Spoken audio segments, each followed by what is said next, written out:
Hello again.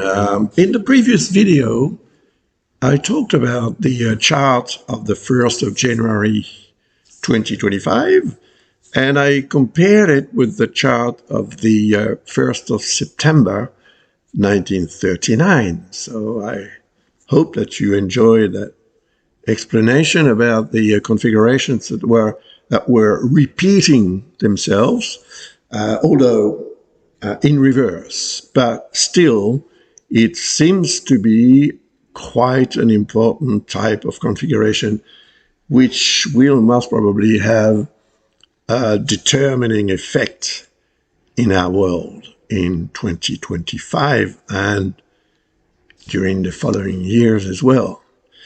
So Pluto is the planet that is going to have in my opinion, the strongest influence in 2025 and for about 20 years. So that means that, of course, I'm trying to change that's it. So that's the chart of the 1st of January. We talked about it, but I didn't talk about everything. I mentioned something about Saturn being a very important planet, and Saturn was an important planet as well in 1939 because it was squaring the opposition between Mars and Pluto at the time. In this case, in 2025 at least, Saturn will be rather in harmony with Pluto and with Mars for a while, because that's not going to last either. So anyway, what I want to do now is carry on with the reading of the chart, but according to the transits of the sun, because of course, as you can see, the sun is here at 10 degrees and 49 minutes in Capricorn on the 1st of January, and it will transit through Capricorn, which is going to take it about 20 days, and then it's going to reach Pluto. Note that the moon is in between the sun and Pluto, and that the moon is the planet that represents the planets, not a planet, of course, you know it. But anyway, it is the object that represents Cancer. And Cancer represents family, the home environment, and countries, anything to do with patriotism is represented by Cancer. So the fact that the moon is in between the sun, which represents power, authority, and the leaders of our world are represented by the sun. And Pluto represents what needs to be questioned and perhaps, transform even more than that. It could indicate that the whole system needs to be reviewed, needs to be destroyed and rebuilt. Well, we'll see what happens, but the sun is not going to reach the moon because the moon is much faster, of course. So the moon would have had made a conjunction with the sun earlier on, which is on the 31st of December 2024, there will be a new moon. And that new moon will occur in Capricorn, of course. So it is important. In a way, it is very important because it has something to do with what we can achieve if we agree to sacrifice what doesn't need to be anymore, but perhaps to what we are more or less attached, to what we are more or less, or from what we are more or less dependent. So this is something that everyone needs to, deal with personally, because it is going to be different from one person to the other, of course. If you need more information about that, if you need a forecast for 2025, don't hesitate to visit our website, and you will find the information to do so, to order a reading for 2025. because that's going to be a very important year for every one of us. And it will have various effects, of course, and different effects, once again, from one person to the other, but still, it is very, very strong. And you see here the black moon. The black moon is in discordance with the moon. Here, there is a square on that particular day. There is also an element of discordance with the sun, because the sun is in Capricorn and the black moon is in Libra, and Libra and Capricorn are signs that form a square between each other. So it means that there is a kind of discordance. It is something that we don't know, or perhaps that we don't want to know, because the black moon represents the dark zones, in our lives. And maybe also it does represent the dark zones of the leaders of our world. So that is most probably going to play an important role. And you see Vesta, which is here. Vesta represents diplomacy, and it represents balance, harmony, what we strive to preserve or restore in various situations and for various reasons. But Vesta is in discordance with Pluto and also with Mars. So it is not in a very secure type of position to be able to deal with the conflict that arises from the opposition Mars-Pluto, because perhaps the manner in which diplomacy will be led is not what the world needs. It's not what the situation will need. So it may have the reverse effect, to what we may expect. So that applies for the world at large, and various countries where and wherever they're in conflict with one another, or it may be interior politics as well, but it can also apply, of course, in everybody's life. And in your life, if you need to serve as a referee, if you need to be the one who decides who's right, who's wrong, I think that you may find it difficult to do so.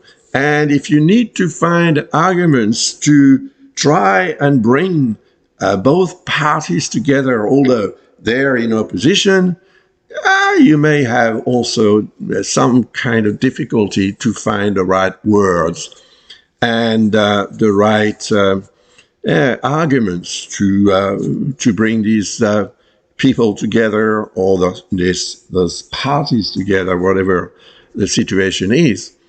And also, you see, Chiron is opposite the black moon, and it forms a square as well with the moon on the 1st of January.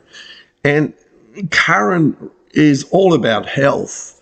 And because it is opposite the black moon, it means that health-wise, well, maybe in your own life, but worldwide, I think that there is something that is going to be very questionable about the way the world, or maybe the World Health Organization, is dealing with a problem, or maybe creating a problem. That is a bit awkward with that black moon, opposite, because it means that there is something that we don't know, that we ignore. Maybe we want to ignore, but maybe also it means that some people don't want to tell us about something that is real, and it may be something that is wrong, or maybe that is something that is hidden and that the world don't want us to understand.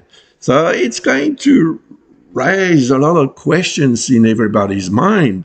So health, tension, 2025 is going to be quite a year, really. So what I did, of course, I showed you the relationship with 1939, so I'm not going to come back to that. I'm just saying that in 1939, in September 1939, Saturn had just was about to leave actually Taurus, because as you can see, it is retrograde here, and it's retrograding into Aries. But there is a square with Mars, there is a square with Pluto.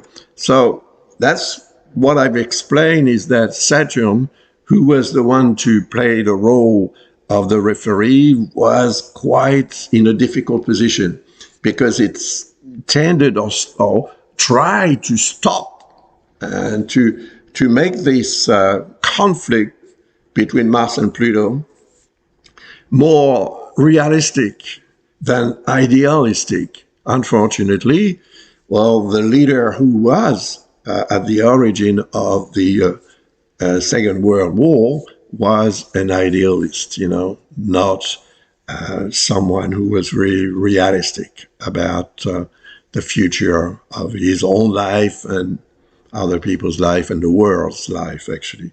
So, yeah, it was a difficult period. So let's hope that it's not going to reproduce itself in 2025. Saturn is in a good position to make us or help us, and perhaps help also those leaders to understand the risks of entering into such a dreadful conflict. Anyway, then I worked on, or I compared the charts, but what I mean is that I said that I was going to work on the transits of the sun when it comes in relationship with planets like Pluto, for example, on the 21st of January, 2025, at about midday, the sun reaches Pluto. And Mars is retrograde, as you can see here, 24 degrees in Cancer.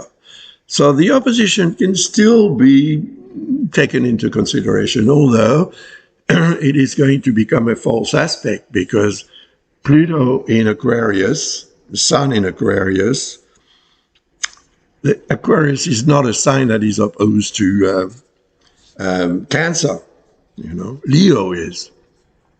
So we'll have to wait until Mars changes sign. When it starts to move forward again in direct motion, and then re-enters into Leo. But that means that because it is a false aspect, there is something that we may miss, because a false aspect is also called a hidden aspect. And sometimes what is hidden from our own eyes and understanding. So we may tend to perhaps believe, or based on reality, based on personal experience, we may let things sort of go without really caring about the consequences. You have here Mercury. And Mercury is in Capricorn at 19 degrees 29. And of course, that is a real opposition with Mars. And the opposition between Mercury and Mars can make us quite reactive, even aggressive. In any case, it's going to make us too eager to express our feelings, our thoughts. Anger is represented by this type of configuration.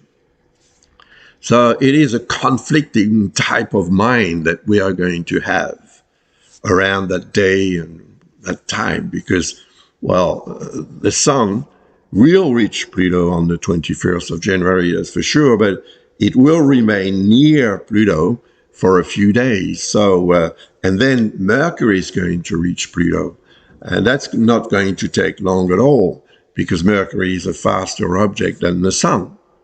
So what's going to happen, most probably, is that a situation will arise on the 21st of January. And if we react too quickly, too strongly, too aggressively, perhaps, that's going to degenerate and become a real problem, probably when Mercury reaches Pluto. So that's going to happen a few days later. And you see there is that square with the black moon. And on the 1st of January, if you remember what I said earlier on, the moon was in between Pluto and the sun. So then it was in discordance with the black moon. There was a square. That's what we call a square, is a 90-degree angle, separating elements in and around the zodiac. So now the moon is next to the black moon. It has reached the black moon. So the mistake that we could make on the 1st of January may come to become very much more obvious on and around the 21st of January, while the moon is around the black moon. It's going perhaps to shed some light on something that was hidden, that was not understood, and that was ignored for some reason or other. And because of the discordances that you can see here, the squares, and still the opposition from Mars, of course, it may enhance, increase pressure and tension. So it is a moment, that day, that particular day, the 21st of January, is a moment when we should all be very careful of what we say and how we react, so that we don't make any mistake, because the mistakes that we make will have repercussions. And those repercussions won't take long, in my opinion, because the moon, when it reaches the sun and creates the new moon, which is going to occur about 8 days later on, approximately, then we may realize that the mistakes that we made earlier on, a week earlier, it's a very short time, suddenly appear very brightly, and we have to deal with them. So the best thing is to avoid that, to preserve and to look after what needs to be looked after in order to avoid a problem later on. And also avoid being in front or being confronted to a mistake that we may have made. Right. And that could also have something to do with health, because as you can see, Chiron is still here in Aries. It forms a discordance with Mercury, it forms a discordance with Mars, and it is in opposition with the black moon and with the moon. So, yeah, the world health situation in 2025 could be a source of preoccupation for a lot of people, unfortunately. Then the sun carries on, and as you can see here, it has reached Saturn. It reaches Saturn, which is in harmony with Vesta and in harmony with Mars. There is also a very nice link here with Uranus. So that should be a positive moment, which is going to last actually at least for a few days, because when the sun reaches Saturn, then it reaches this north lunar node, then it reaches Neptune. So a few words about the north lunar node. The north lunar node is going to change sign, right? So the north lunar node is going to, just like the south, the cross, but the north lunar node is going to transit through Pisces for 18 months. And it's going to enhance the energy of Neptune, then the energy of Saturn, which is, of course, in Pisces as well. And it will carry on like that for 18 months. Well, by then, Saturn and Neptune will have changed sign, and they will be in Aries. But still, that means that we will, because the north lunar node represents that toward which we should be tending to go, It means most probably that this period of 18 months is going to increase our need to connect with the spiritual dimension of life. It is going to increase the need to realize our dreams in life. The ideal situation for you, what is it? What would it be? If you had the choice, what would you do to create that special, ideal situation for yourself and most probably for people you love around you? Yeah, why not? Because Neptune is going to have that influence on us. And it has had that influence since 2012, since it transits through Pisces. But that transit is nearing the end. All right? So in 2025, Neptune is going to change sign, and Saturn won't be far behind. Then it's going to retrograde back in Pisces, and it will move back in Aries, where then it will remain for about 14 years. So we still have, a bit of time to make things happen for ourselves according to what we believe is right, what we believe is good for us and for those we love, of course. So that moment, this is the 12th of March, but you see the sun is at 22 degrees in Pisces, and 22 degrees means that if the sun takes about 1 day to travel 1 degree around the zodiac, it's going to take 8 days to change sign. So that means that on the 20th of March or 21st, it's going to change sign and start to transit in Aries. So it is the moment when the sun is, initiating the energy of the zodiac. So when it does, 8 days after that, it means that from the 12th of March until the 20th or 21st, we will be in that very particular energy linked to the North Lunar Node and to Neptune. And we will most probably strive to move forward, to go toward what we want to achieve, what we want to reach, the objectives that we have. We are going to be quite ambitious. So the 12th of March, and maybe the day before and the day before, because the sun is going to be around Saturn and then the North Lunar and the Neptune. So for about that period from, let's say, the 10th of March until the 20th or 21st, it's going to be very strong. We're going to have to really address our dream and the ideal situation that we'd like for ourselves in a very serious and rational manner, because this is what is going to pay off, It is something that will allow us to realize concretely what we want in life.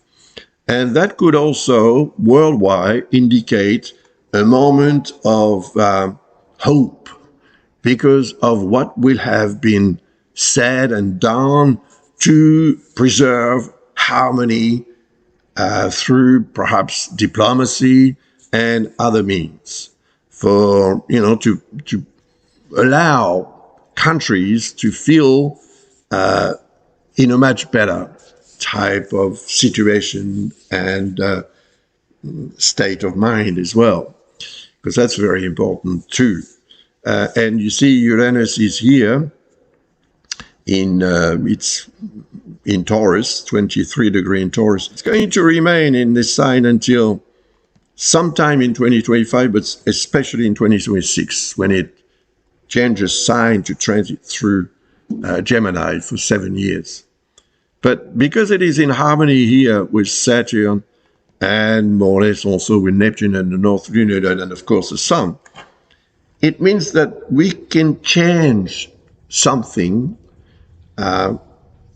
in a very positive manner to make things easier for us. Maybe artificial intelligence is going to play a role, positive role, but it's also the manner in which we deal with the material side of life.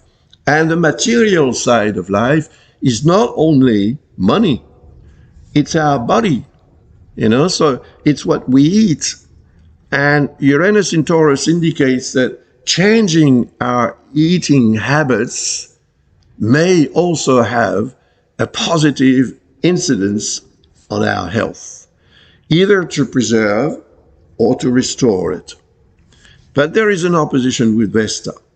So for some of us, it may be difficult to change. Change may be quite destabilizing. But at the same time, this one here seems to be very promising. And those of us who will make the decision to actually change may find out that they were quite right to do so when actually the sun reaches Uranus. And that's going to take a couple of months at most. We'll have a look at that later on. But for now, that will be it for this reading. And I will continue on, of course, with the other transits of the sun in another video. I don't want to make those videos too long because some people don't have the time or the patience to watch them until the end. So I thank you very much once again for your interest in my work. If you haven't watched the first part of the video, of the reading rather, do so now. Also, I wanted to remind you about my books. If you're interested in astrology to learn or to improve your knowledge or to find out another manner of dealing with the various influences that we can analyze in a chart, my books have been written for that purpose. So please, feel free to acquire one or more of those books. And I, of course, thank you very much for your appreciation of my work. And I'll say then, see you soon in the following video, which will deal with the transits of the sun. So see you soon for that third part of this reading. Bye for now.